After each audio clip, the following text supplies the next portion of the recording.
আসসালামু আলাইকুম। কেমন আছেন সবাই? আমি তো আছি আলহামদুলিল্লাহ। তো একটু বাগানে আসলাম। বাগান বলতে আমার বারান্দা। তো গাছগুলো দেখতে আসছি যে কি অবস্থা, তো ভাবলাম যে আপনাদেরও একটু আমার সাথে সাথে দেখাই। তো এটা হচ্ছে ক্যাপসিকাম গাছ। এই ক্যাপসিকাম গাছটা থেকে আমি 2টা ক্যাপসিকাম এর আগে পিৎজা বানাইছিলাম, তো হচ্ছে পিৎজাতে দিয়েছিলাম। পরে ফুল হয়ে হয়ে আর কি পড়ে যায়, আর হয় না। আর এটা হচ্ছে টগর, দেখেন কত সুন্দর। এই গাছটা মাশাআল্লাহ অনেক ফুল দেয়, আমার খুবই ভালো লাগে এই ফুলগুলো।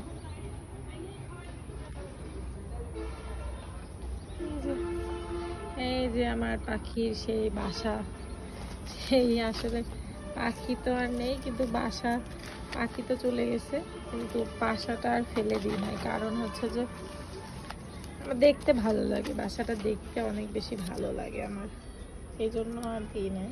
এটা হচ্ছে মানি প্লান্ট,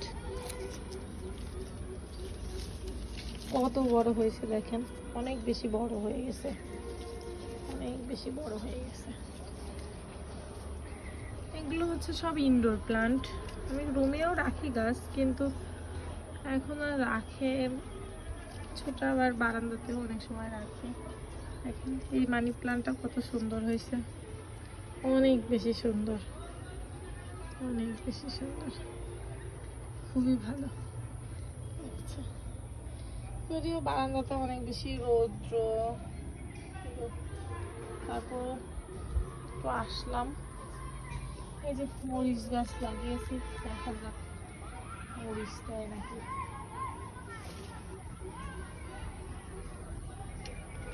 এই যে শুধু মানি প্লান্ট আর মানি প্লান্ট। এটা হচ্ছে কাটামুকুল,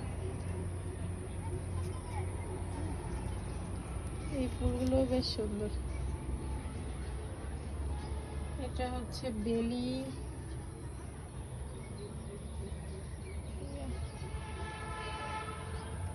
চারিদিকে গাছ আর গাছ। এই অ্যালোভেরা গাছটা কিন্তু আমার অনেক দিনের, সেই অনেক বছর আগের গাছ, কিন্তু এটা আল্লাহর রহমতে বেঁচে আছে। বলতে পারেন 9 বছর বয়স এই অ্যালোভেরা গাছটা। এটা হচ্ছে বেলি, কুটি কুটি ফুল দিয়েছে, কাটানো ফুল দেখতে পাচ্ছেন, কি সুন্দর লাগছে না, অনেক বেশি সুন্দর। এটা হচ্ছে বোতল পাম, এই গাছটা হচ্ছে বোতল পাম। এটা কিন্তু ইনডোর প্লান্ট, আমি রুমেও রাখছি একটা, আরেকটা বাহিরে রাখা হয়েছে। তো এই তো, থ্যাংক ইউ ফর ওয়াচিং।